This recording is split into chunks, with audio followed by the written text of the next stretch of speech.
Good morning and welcome to the third in our series of parent coffees.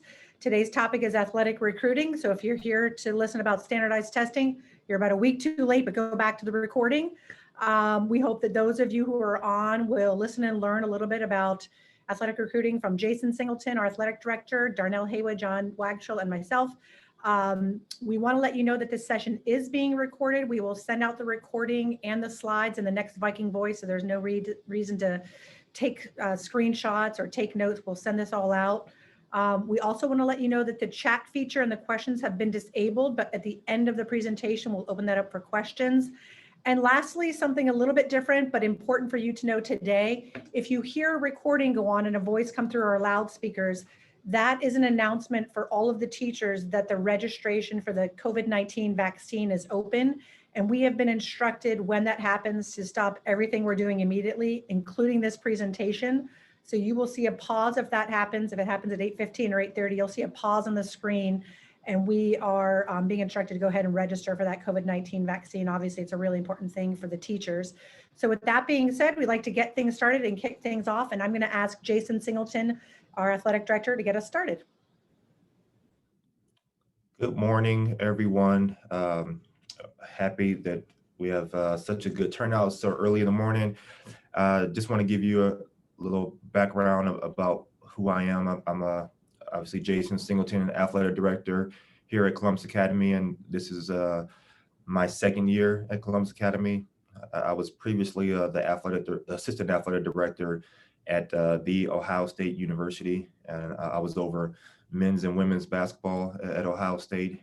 And I also worked at the NCAA in enforcement in Indianapolis, Indiana. I was also working in education services there at the NCAA. I'm originally from Detroit, Michigan. I'm a former student athlete. I played basketball at Ohio State, played there for 4 years, was a captain, went to the Final Four my senior year in 1999, and also played professionally overseas.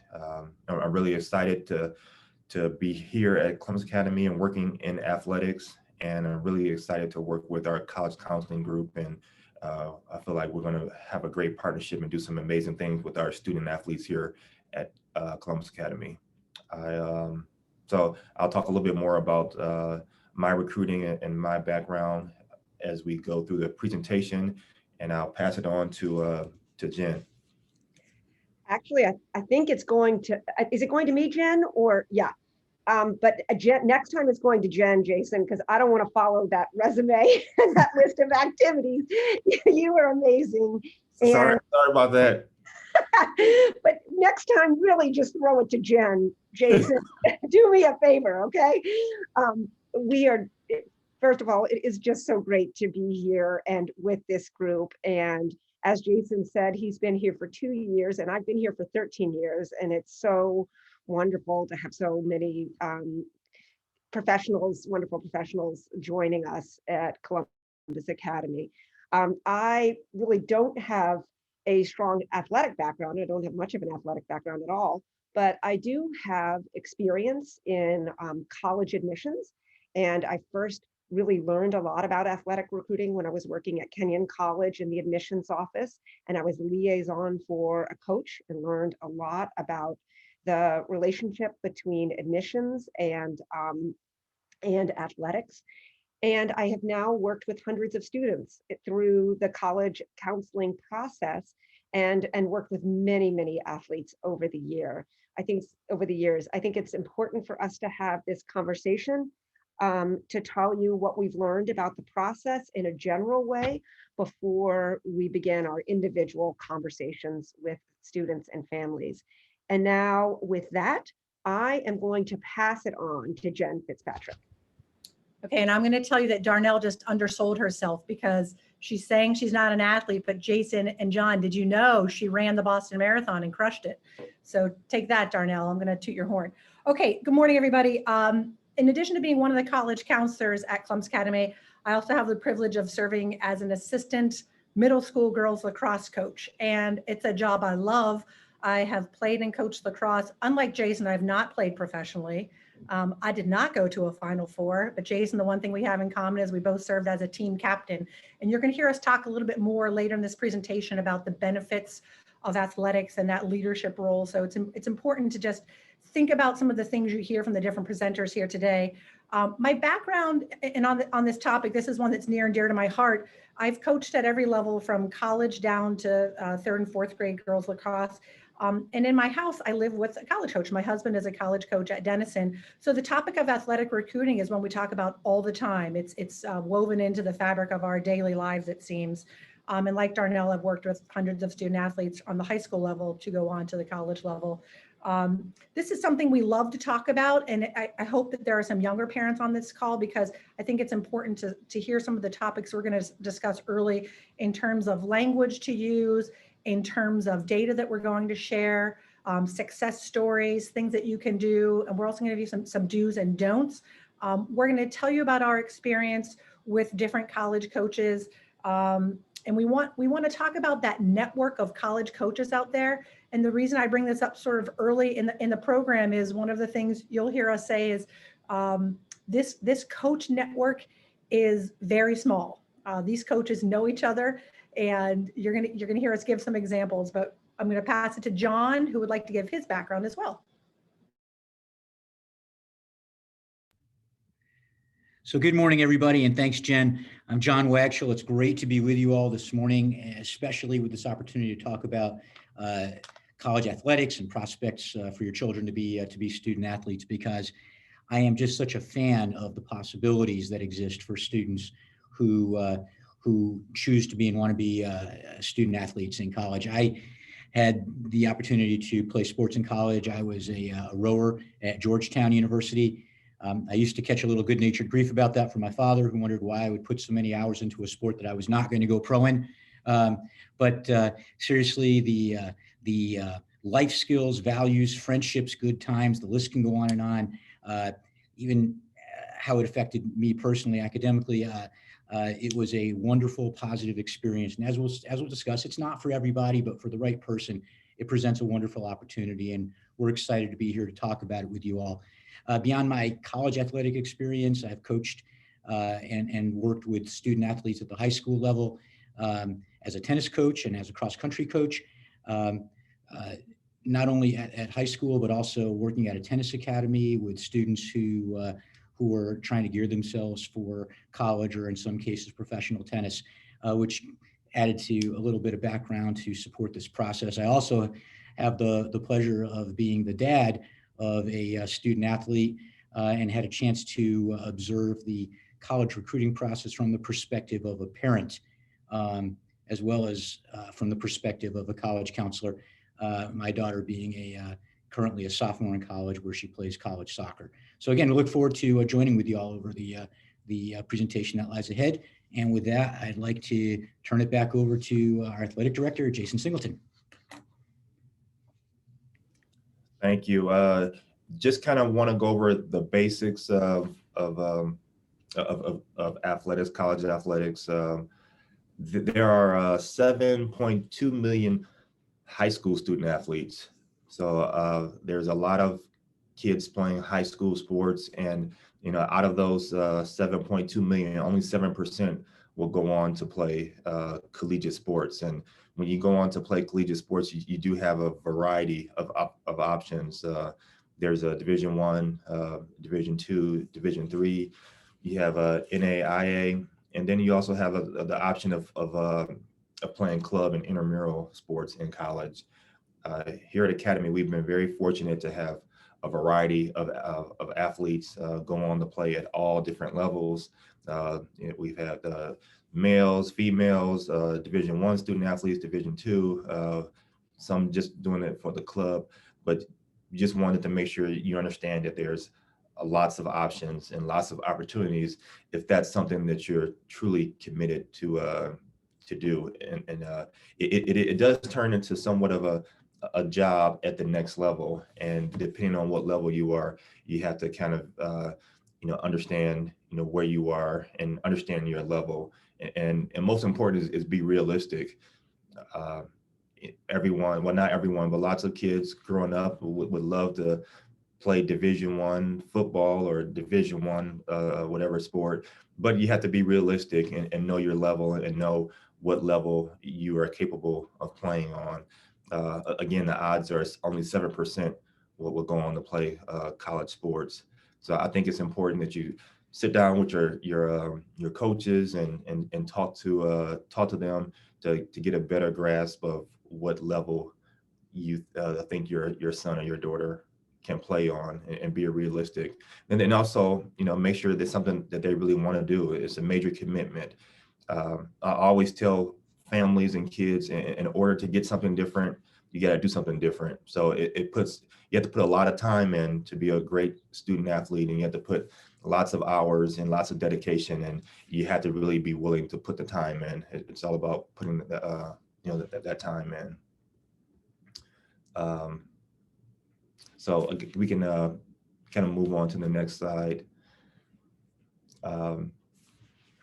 The value of athletics, I can kind of share my story.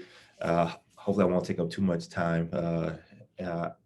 As I mentioned earlier, I'm from Detroit, Michigan, and I was raised by my mother.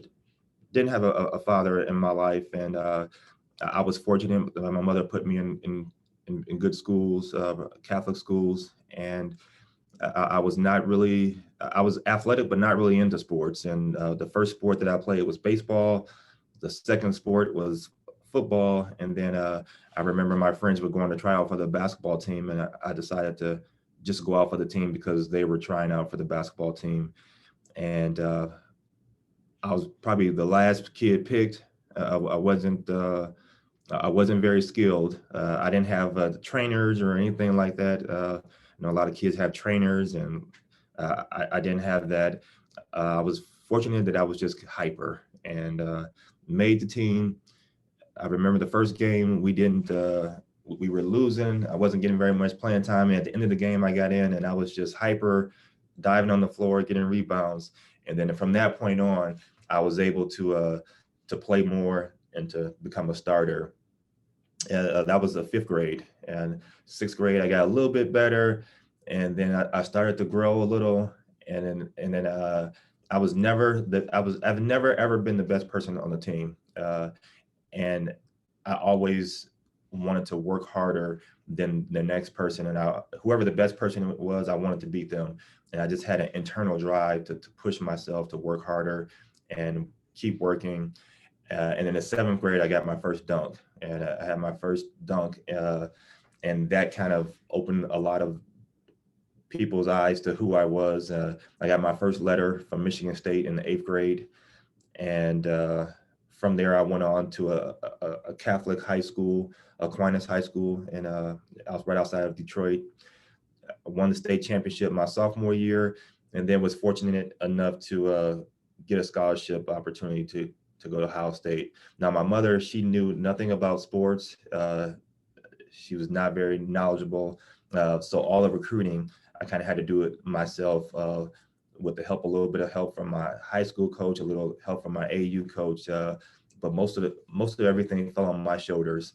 When I arrived at Ohio State, we didn't do well. We had 3 losing seasons, and that was tough. I wanted to transfer. I wanted to go back home to Detroit, but decided to stick it out and decided to stay at Ohio State. And then my senior year was fortunate enough to have a great run in the NCAA tournament, and we went on to the Final Four. We lost to UConn, who won it all. They won the championship that year, and with Richard Hamilton. And from there, I went on and played professional. But I always say that I learned so much from my experience and my staying at Ohio State. I could have left, but I decided to stick it out, and it was definitely worth it.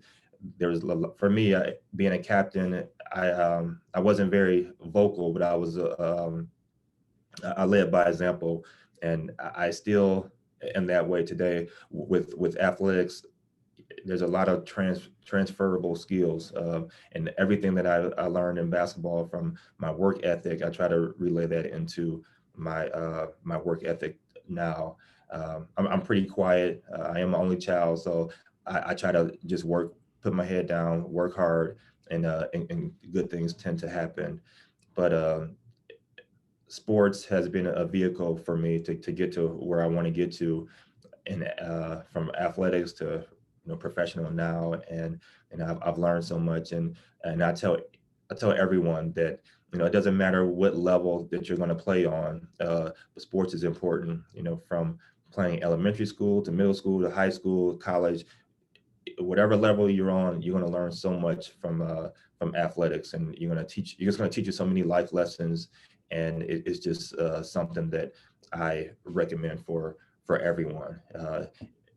Even if you don't feel like your kid is athletic, they still should be playing sports, because it teaches them how to play with others. It teaches them how to go for a common goal with others, and reach those goals. So it has opened up many doors for me, and it will open up so many doors for your kids. And if they're passionate about whatever sport they're in, they can have the chance to play college, and we will be here for them to help them get to the next level if that's what they wish to do.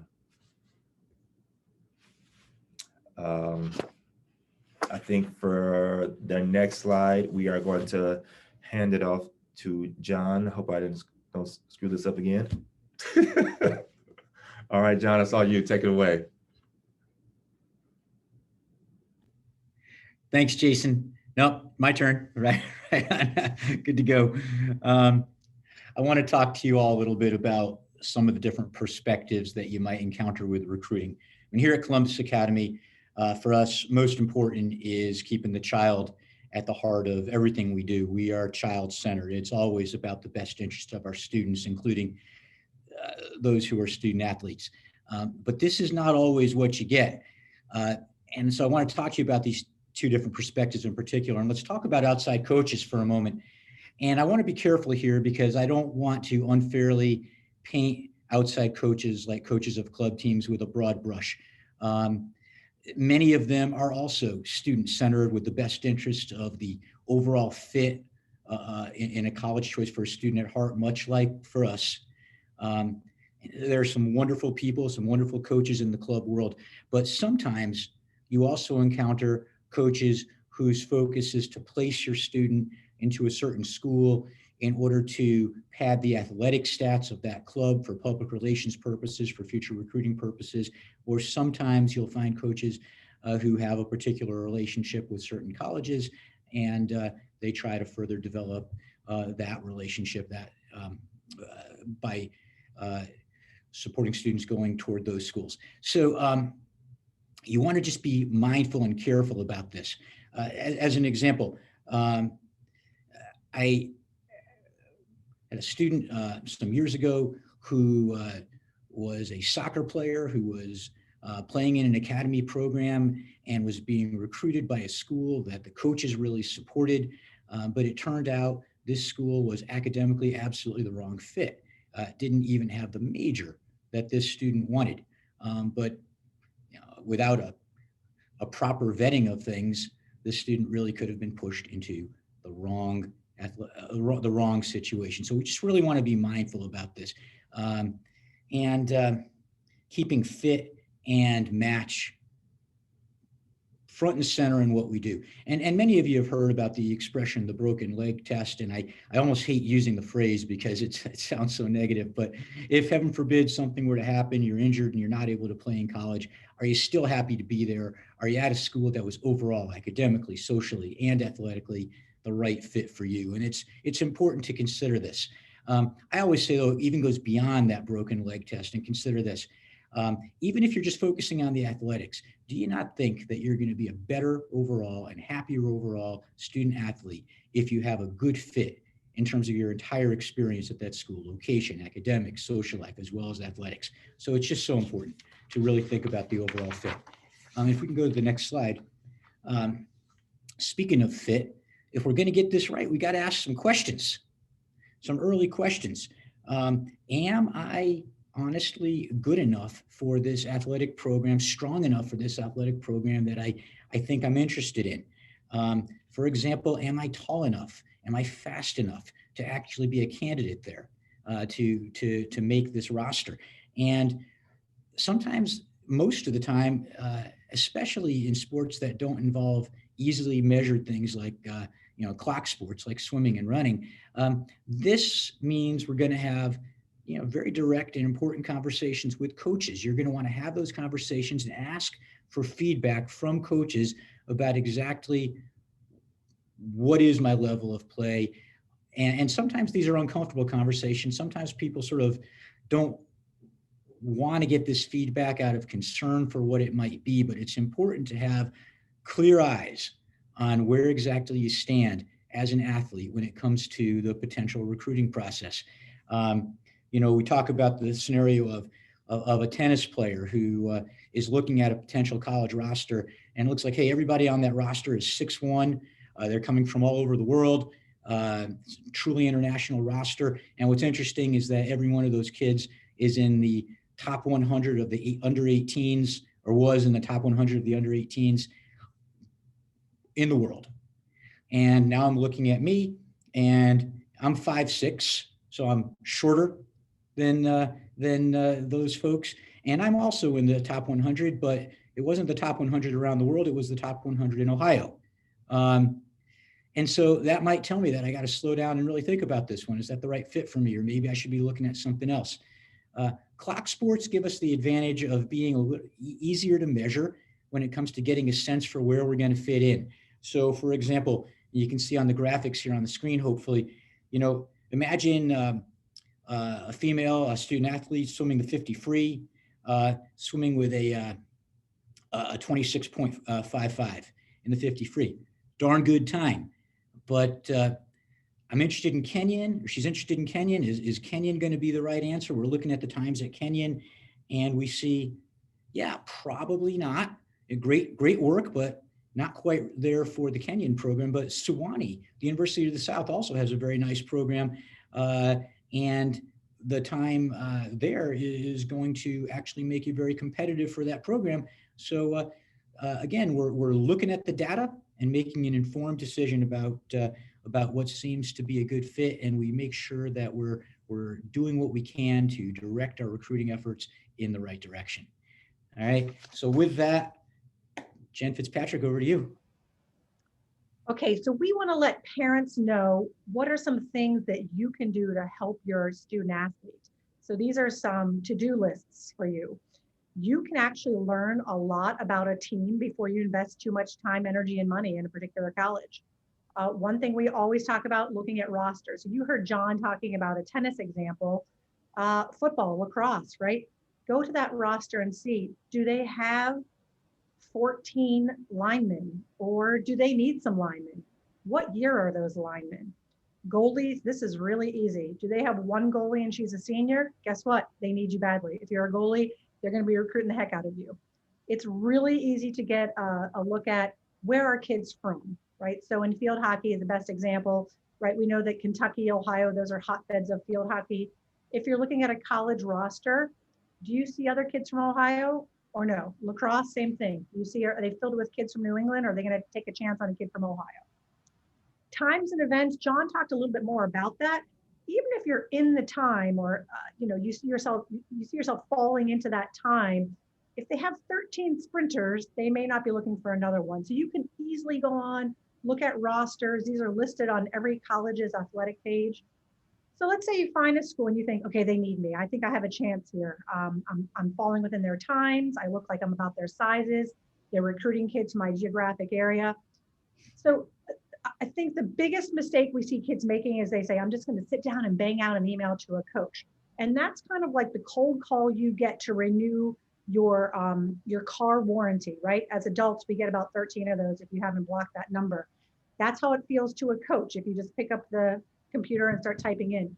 What we're going to recommend as a first step to student athletes, and this is not 8th graders, so if you're a middle school parent on this call, this is not for the middle schoolers, but once you're probably in your sophomore year and beyond, is completing a questionnaire on a website. So this is an example from the Amherst Football, and we're going to show you another example on the next screen as to how you find these questionnaires.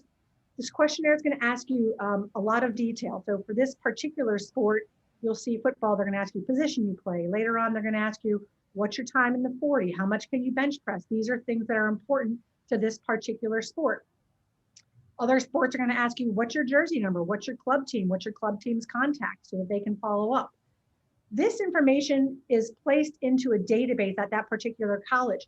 The most important thing you want to remember about this is if that coach leaves, and there's a lot of movement with college coaches, if that coach leaves, the email address is closed down. The database stays. So that's the number one most important thing. Number two, it's not one coach doing all of the recruiting. So for instance, let's use the one on the screen here, Amherst Football. After a student athlete from our school would complete this questionnaire, if you are a running back, that information is probably going to go to the offense coach, right? Or the running backs coach. It's not the head coach is going to often be making that first call. It's going to be either a territory coach, a coach who says they're in charge of Ohio, or a position coach, right? So the information that is in the database, the coach can go in there. If you are a younger student, you may not hear back right away. So if you're a 2023 completing this information, you may not hear back from a coach right away, but you can bet your bottom dollar that when Amherst goes to start recruiting the class of 2023, the very first kids they're going to want to call are the kids who found them, the kids who completed this questionnaire. So email is a follow-up step. So you could say in an email, and we work with kids in the junior year all the time to do this. Oh, I completed your questionnaire. I'm just following up. Here's a copy of my transcript. Here's where I'm playing this summer if you're in a tournament. Here's the contact information for my coach, but that's a follow-up step. We know parents know about Huddle and some other Lax Connect. There's lots of different recruiting databases, but that's a follow-up step. We're going to talk a little bit about social media. The most important thing we want you to know is you got to clean that up. So if you have a student with social media, before they start sharing it with coaches, we want to make sure it's appropriate. We always use the Aunt Sally rule. If you wouldn't want your Aunt Sally to read it, you probably don't want a college coach to read it. We know that students use NCSA, Captain U, Lax Connect is another one. Those can be valuable services. We don't suggest spending a great deal of money on those particular services. Use the free, like NCSA has a free level of service, but the spending lots of money on that particular. John, did you want to add something there? I see you're on. No? Okay. Last couple of things we're going to talk about. So ID camps and tournaments, we have younger students getting invited to these all the time. So you want to try and ferret out which of these are money makers for the colleges and which are the ones that I'm truly getting invited to because a coach has seen me, right? So these camps, and we know this hasn't been the case in COVID, but when COVID is done, you can bet they'll start inviting you again. These camps are money makers for the college coaches. So in some cases, they are helpful in recruiting. And in some cases, this is where assistant coaches kind of make up the rest of their salary. All of this has to do with the art of self-recruitment. The questionnaires, social media, Huddle, NCSA, this is putting yourself out there at college coaches, following up with college coaches. I think the biggest misnomer we find is that kids are like, okay, I'm going to sit back. I've had a great season. The offers are just going to pour in. It's really the opposite. It's kids reaching out to college athletic programs and making themselves known. So anybody else want to add something to this before we move on? Yes, I think you mentioned reaching out to the coaches and reaching out to the different schools. One thing, if a coach responds to you through email, feel free to ask them questions. Ask them what camps they're going to go to, where will they be at. Sometimes if you it's all new to you, so you don't know. You may not know that you should be at a camp in New Hampshire or in Boston. So if you ask them where are they going, or do they have any suggestions of camps you should attend and where you should go, pick their brain as well to try to get as much information as possible. I shared that I received my first letter from Michigan State, and at the time I was getting recruited by a lot of the high schools in my area, and that was overwhelming. So I wasn't sure what high school to go to, and I didn't, at the time I didn't know that I was had a chance to play college. So I remember when I got the letter from Michigan State at the time, Tom Izzo was the assistant coach. And so I called him because his name was on the letter. And I asked him, I said, do you really think I can play college? And, he said, well, you're definitely going to play college. And then I asked him, okay, what high school do you think I should go to? Because I had no idea what high school to go to. And he shared that they were recruiting a kid at the high school, Aquinas High School.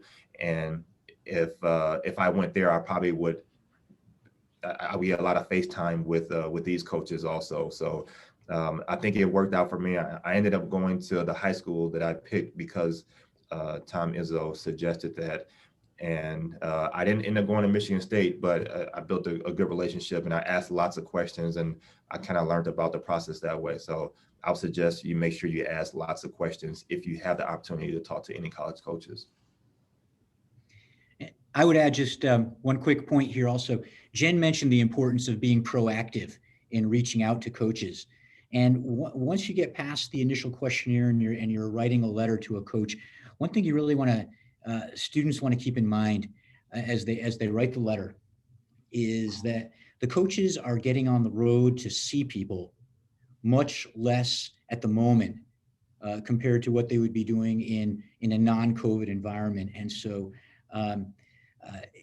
the role of being proactive for a student is increasingly important, and the coaches are getting a ton of letters, like Jen said.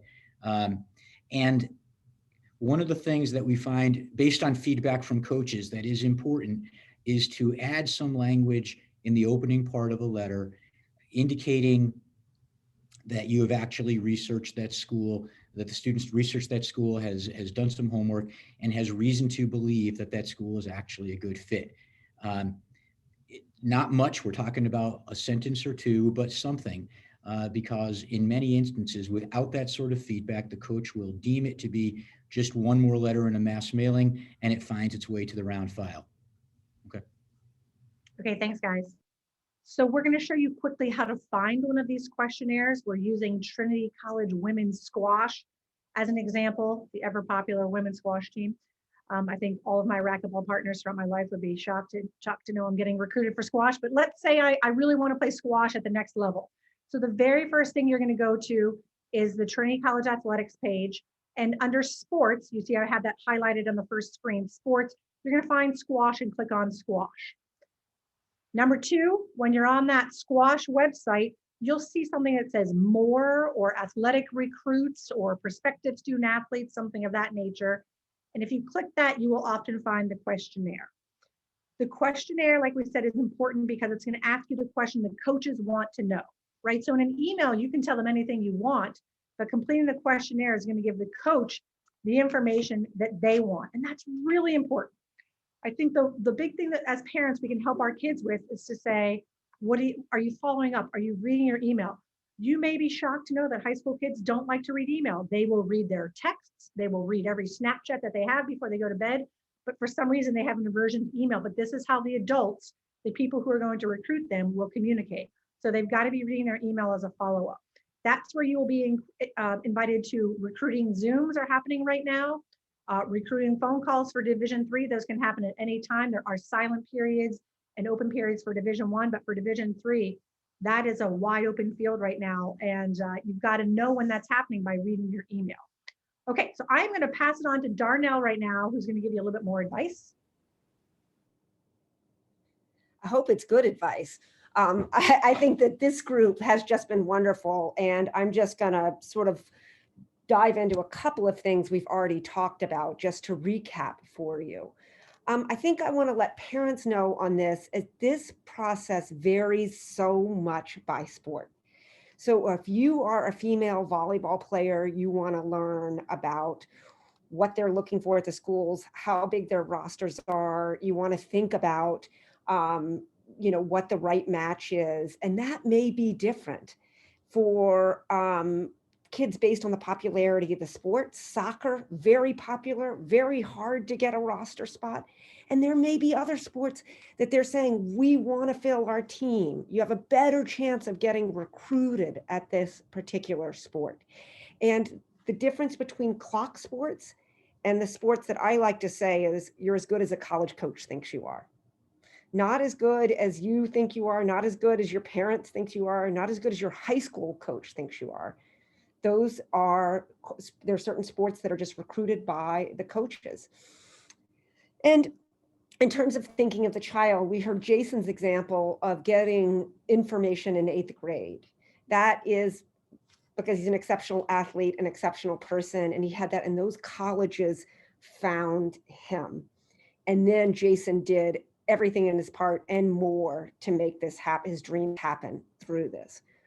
But I think that you have to think, where your child is in this whole process. And this is not, the kid who ran the fastest mile in 7th grade or the one who won the 8th grade athletic award. You want to think of this more broadly in terms of the sports network out there and the program that you're trying to enter. And what you want to talk to your child about is self-promotion. And the reason that I think that this is so important to talk about, I think about this morning. I was looking for my favorite socks in the drawer because I'm going to try and work out this afternoon. And I could not find them. And I wanted them. And then it was getting late and I had to get to school and get to this coffee. And so what did I do? I just grabbed the socks at the top of the drawer. They're not my favorite, but they were right there. You want your child to be right there in the coach's database, in the school database. You want to fill out the questionnaires that John and Jen talked about, because that way the coach is getting information about your child. And all of us on this call as adults have probably worked with hiring people before, and we know that that persistence can pay off. You get to someone who sends in a resume and then follow up and says, I'm not sure if you saw my resume. College coaches are so busy. I mean, this is a job that is day and night. They're working with their current team, with recruiting the next class, and make it easy for them to find you. Make it easy for them to see you. And parents, what you can do is you don't want them to see you as the parent. You want them to see the student. So you can help your child with the executive function and organization surrounding this. Those of you with juniors, you know how we've talked with you this year about helping your child find time to sign up for virtual visits and how to do that. This is a way that you can say, hey, let's sit down on a Sunday. Let's spend an hour and a half on this. You can help them with the organization, notes about what they received from colleges or universities or what they have heard.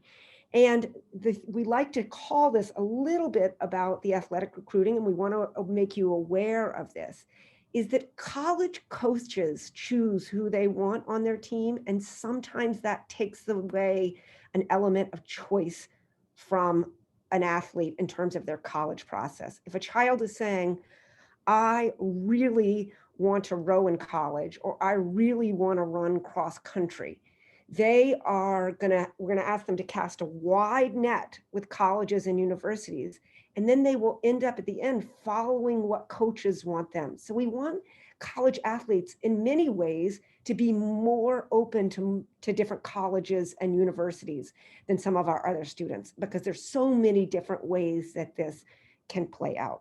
Okay, next slide. I think the thing that what we've learned, and I think I've just mentioned that the coaches want to hear from kids, not parents. We won't see you on their roster.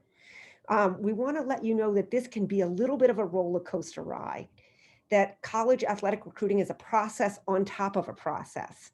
And that means that you have those moments when you're, woo, I'm so excited, this is really great. And then there's the part where you might lose your stomach.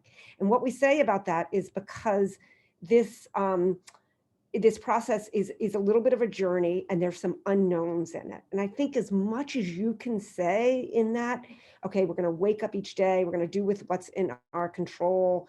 My child has some new bit of information that we want to share that with the coaches, but we're going to we're going to ride this. Jen did talk a little bit about social media, which I thought was fantastic. We talked about the executive function piece in this, and we did want to warn you that your child is going to be entering a little bit of an adult world in this. And so this is not there are cases where kids will feel a ton of attention from colleges, and then the college coach will move in a different direction. This can be really hard for kids, and this happens every year. But as parents, we want you to understand that they're entering this larger business machine of college athletics, and that coaches can move places, they can find somebody else who wants to go to their school, and that we need to help our kids learn to pivot from this. What I am so happy about is that athletes have experiences of winning, of losing, of waking up the next day and having to go out and play the game again. And I think that this happens a lot in the athletic process. I think that we can talk a little bit more about this, and we'll talk a little bit more in depth about this when we work with students. But one of the great benefits to this process is the early reads that can happen from admissions offices.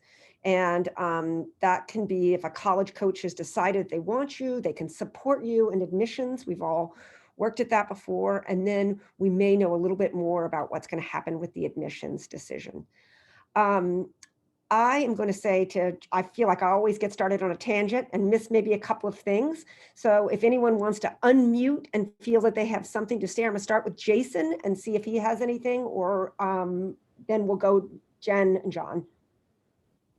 Nope, I'm good. Okay, Jen?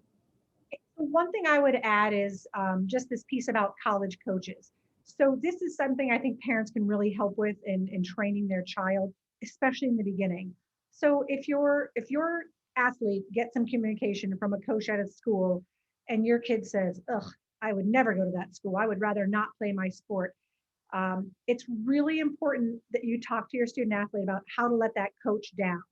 So let's say the coach at Hiram calls your Hiram College is a small little Division III school outside of Cleveland, and they're recruiting your kid, and your child just says, oh, I would never go to your school. That's not the language you want to use. You want to say, Coach, thank you so much. I really appreciate that contact. Right now, my college search is going in a little bit of a different direction, but I really appreciate you reaching out to me. Because that coach at Hiram the next year will be the coach at Case Western Reserve University. I'm using a real example. This is one of our best coaching friends. So my husband worked with this man at Case West at Hiram. He was an assistant or a head basketball coach. The very next year got the job at Case Western. Kids who had really treated him poorly as a coach at Hiram were all of a sudden begging for his attention at Case Western. And if you think he didn't remember how they treated him, think again, right? We are humans. The coaches are humans you are talking to.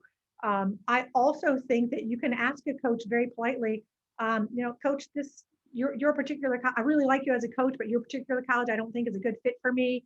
Here's what I'm looking for. Anything you'd recommend? They have friends. They would love to recommend you to one of their coaching friends at another school that is within your realm. So to Jason's point about asking questions and asking follow-up, coaches want to help you. They work with kids. We're in this profession because we like working with, in my case, high school, and other people's cases, college kids. They want to be helpful to you if they can be. So John, what do we miss? I just want to talk for a second about prospect camps, and with two quick points.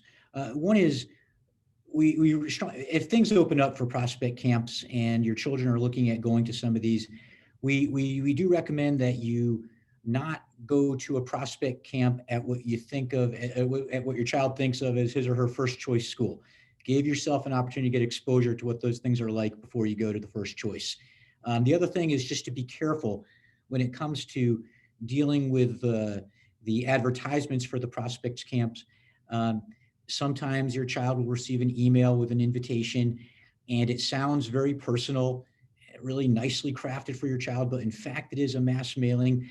In part, these prospects camps are often moneymakers, and you want to make sure that if you're going to a prospect camp, it's at a school where you are legitimately or a prospect or have the possibility of becoming one. If it's pretty well settled that your child is going to be a D3 athlete and you get an invitation to go to a camp at the University of Alabama, that may not be money well spent. And so you really want to just be on the lookout for that sort of decision making. I do have just really quickly to add, in your slide, you mentioned the huddle accounts. So parents, all of our kids have access to huddle, and we have a huddle account for every single sport here at Columbus Academy, and the kids can go on to huddle, watch film, and they can make videos. So just want to let you know that that is an option for you as well here. Okay, and in the interest of time, I'm just going to flash up these questions and ask that you all look at this later on. But I think that it's important to think what your aims are when you go into this process. How much does your child really want to play in every game, or are they content just being a part of a team and being a bench warmer? Are they trying to leverage their skills to get into a particular college or university that may be out of reach admissions-wise without the sport? These are things to talk about with the counselor when students are in the junior year or early, as they are engaging in the athletic process. Next slide. This is for John, sorry. All right, NCAA requirements, something that we have to work with if your child is a prospective NCAA D1 or D2 recruit. They're going to have to complete the registration process on the NCAA Eligibility Center. It's very straightforward, not difficult to do, but it needs to be done. Not required for Division III, even though that's still very much NCAA athletics. And of course, not required for NAIA because that's not NCAA. That's a whole different organization. But they're going to want to do this, and as they go through this process, they'll know they're done when it gets to the point that the website prompts them to enter a credit card. Once they've gone through this and they've entered the school code, the name of the school, high school, we are going to get an electronic request for a transcript, and we're going to go ahead and put that into the system. I should add, speaking of transcripts, that in dialogue with coaches, there will be times where the coaches say, hey, can you send along an unofficial transcript? And when they get those kind of requests, they should absolutely go ahead and provide that. They want to be upfront and candid with coaches about where they stand academically. That is at some point going to be part of the dialogue. And so they should definitely provide that information upon request and in timely fashion. All right. And with that, back over to Jason. Yes. As you can see, we have 13 student athletes that have committed to play at the next level. And I mean, to have 13 is, I think we have maybe 13 to 15 kids each year. And that's a lot of kids for a small school like Columbus Academy. And it's, very, very diverse as well. From fencing to tennis, soccer, basketball, football, field hockey. We are very, very diverse in the offerings and what kids are playing at the next level. So, I'm really, really excited, and we have, just unbelievable, phenomenal athletes. So from Division I to Division II, Division III. We have a little bit of everything, and it just shows you how amazing our school is. And I think we have some more slides of some more of our kids as well. This is from last year. Again, we have kids playing golf and so many sports and going to so many schools, high Division I schools and then we have great academic institutions that they're going to as well. And I think that's most important. One thing I want to just add that I get a lot of questions about is specialization. A lot of parents ask, should I just play, one sport because they want to possibly play at the next level and go to college? And I think is trying to figure out playing sports and try to figure out your child and trying to figure out if they can play in college is almost like baking or cooking. There's so many different recipes for success, and there's not one perfect answer or perfect solution.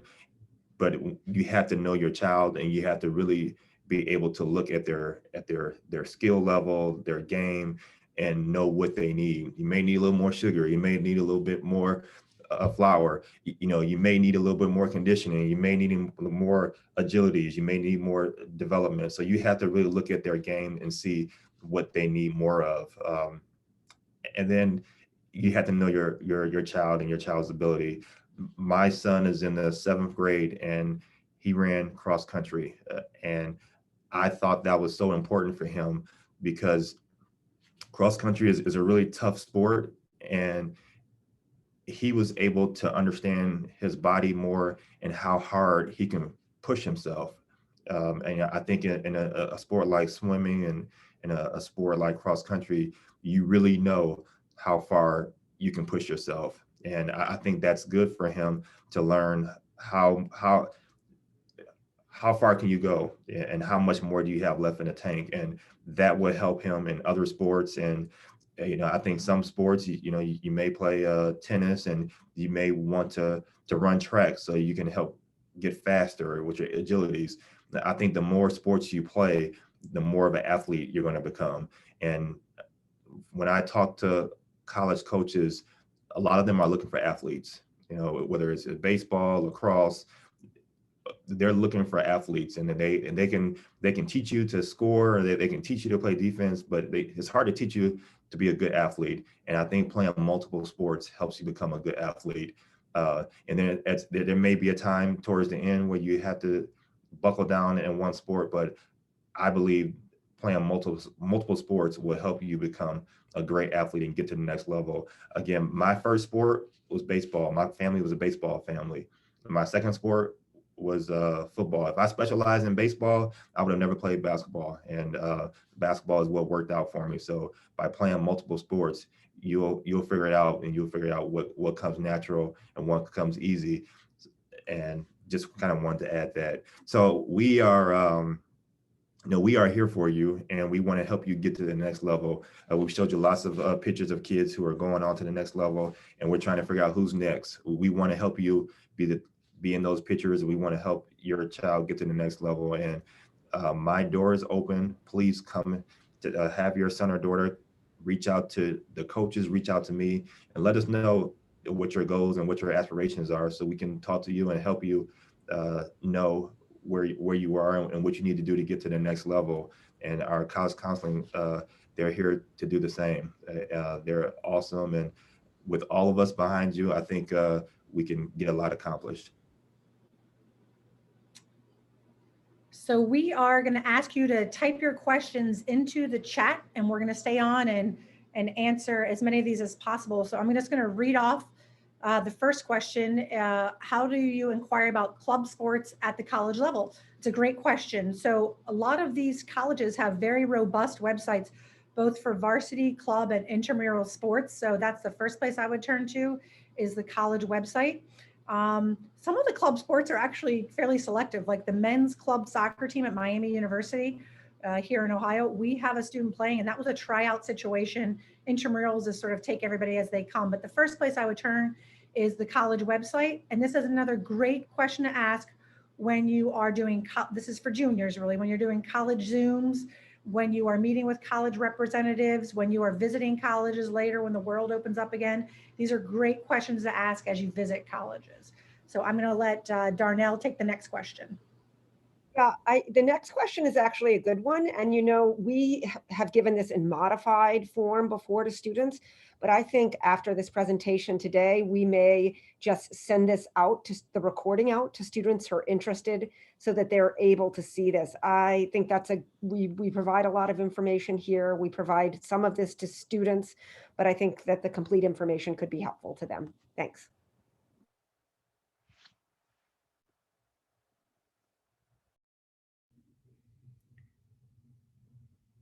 So this next question asking about how coaches are going to react based on delays in athletes' progress because of COVID. I honestly think this is a personality-driven situation. Coaches, like the rest of us, are going to vary quite a bit in terms of how they assess situations and how they react to the impacts of loss of time, loss of opportunity in sport. I think in most cases, coaches are pragmatic, and they know that they're dealing with a situation beyond people's control, and they're going to assess candidates with that understanding in mind. And I think that's really the best I can say to that. Anybody else want to weigh in? The NCAA is allowing some of the college seniors to stay an extra year, so that is throwing some things off. But I think there might be less opportunities and less spots for some high school kids because coaches aren't able to get out and recruit, and they have seniors coming back. It is going to be challenging, but I think it would naturally kind of work its way out. And most kids in college do want to move on, and they don't want to stay in college forever. So I think it would naturally work out. The next question is about, this is a great question. How soon should we have our student fill in, and I love the wording of this, have our student fill in the questionnaire on the college websites. So the question we always get from parents later in the process goes like this: oh, I should have had my 9th grader fill out that questionnaire. That's why he didn't get recruited at D1. That's not why your child didn't get recruited at D1. If your child is at that level of a sport, they are going to find you, right? Sort of like they found Jason. Jason was dunking as a 7th grader. They're going to find him in Division I. You will be shocked to know I was not dunking as a 7th grader. That's why they didn't find me, Jason. It's not because I didn't fill out the questionnaire for college basketball in the 9th grade. It's because I could and would never dunk a basketball. I'm lucky to make a layup. Now, to questionnaires. I think the average 9th grader filling out a questionnaire, I do think that's too early for 2 reasons. I'm working with some students this year who are juniors, and they said, oh, I fill out those questionnaires. I did so many as a 9th grader. I'm done. I'm sick of the recruiting process. They're sick of the recruiting process just when they should be getting excited about the recruiting process. So I think that's too young. I think after a sophomore season, so after you complete the sophomore season, a coach will want to know what you do at the high school level. They don't want to know that you're the star of your middle school team. Just being frank, that's not an accomplishment. They want to know how you're doing on the varsity level. They want to know, some of these questionnaires will ask you about a PSAT score. 9th graders don't have a PSAT score. Some will ask about a GPA. That's not the 9th grade GPA. That's after a couple of years. So in most cases, I would say after the sophomore season, but on a case-by-case basis, right? If you're a potential D1 golfer, you could start doing that in the 9th grade, but that's really a question to ask your coach. That's a great question to ask your advisor. You can always have your child stop into the college counseling office if you're not sure. We'd be happy to point them in the right direction. But would Darnell or John, would you add to that? I would just add something. I would say that, and this tags on to the next question about how early we offer college counseling. Do we help at all with this? That basically that colleges find athletes at the earliest level. So they find the 8th and 9th graders they want to populate their field. So I think Jen's suggestion of waiting in. So certainly if a kid starts getting some contact, we've had Ann Horton call us and tell us this kid is getting early attention, and suddenly we're talking with the family in the 9th grade. So certainly we do offer that kind of college counseling early on. And really what we look to then is this athletic recruiting machine taking over, and is your child going to find the right fit? So we try and slow that down a little bit so we can find the right academic fit. The only other thing I would say about the questionnaires is when I work side by side with students on these, there are a lot of questions. There are, what's the phone number for your coach? What's your this thing? You can skip the ones that are not mandatory. The deal is to get this in. And I see so many students who all of a sudden they're like, oh, I don't know the answer to that. I need to run to class. I'm going to drop out. It's better to send in, and it's actually good to send in some. If you don't have all the answers, if you don't have anything to upload, fine. Just get your name in the database system. Anything else that I missed on that? Yeah, with recruiting, it seems as though that the girls' sports seem to recruit a little earlier. And you mentioned earlier, Darnell, that every sport is different. So it's important as a parent and the student athletes, you have to really learn and understand your sport. The NCAA has tried to change rules so college coaches can't contact you that early, but you really have to understand the sport. And it seems as though some of the group from volleyball to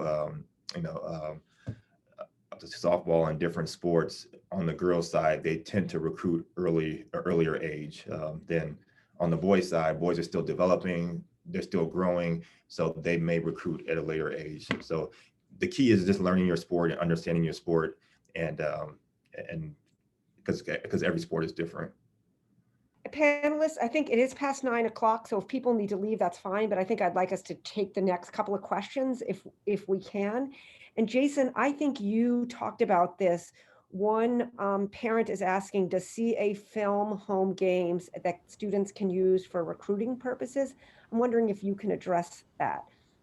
Yeah, so again, each sport is different, but with all right now in the wintertime, all of our indoor sports, they are being filmed on Huddle automatically. If it's football or lacrosse and it's outdoor, usually the coaches are filming on an iPad or filming the game some kind of way. Anyone who films it, the coaches can upload it to Huddle and it'll be in Huddle. If you want to film games through an iPad or a video device, you can film it and upload it to Huddle. And then once you get in Huddle, you can break it down and splice it up and make highlight tapes and things of that nature. I'm going to answer one question that's really quick and easy. When is a good time to meet college? Upper school is a class transition time. Thank you. When is a good time to meet college coaches who may have contacted the student athlete? The college coach will tell you exactly when they want you to meet them. I hear this phone call every night in my house from my college coach husband. They will tell you when they want to talk to you, when they want you to come to campus.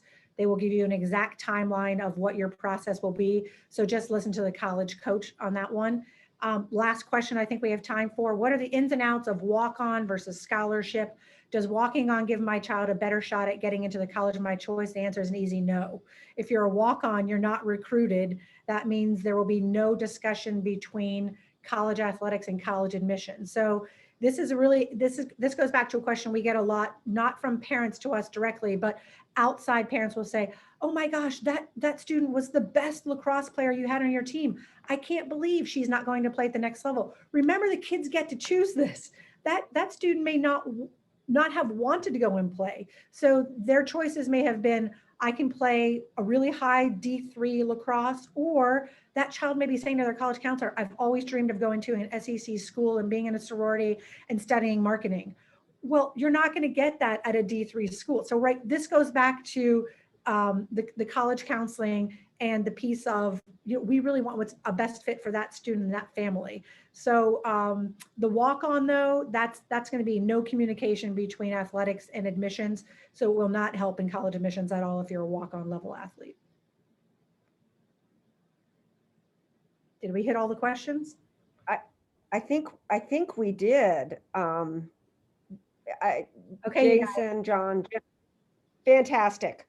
Okay. Thanks Joining us, we really appreciate it. Like I said earlier, when we did the beginning, this will be recorded. We will send out a link in the Viking Voice along with the slides, but always feel free to follow up via email if you have any questions specific to your child or your student athlete that we weren't able to answer. We'd be happy to help you.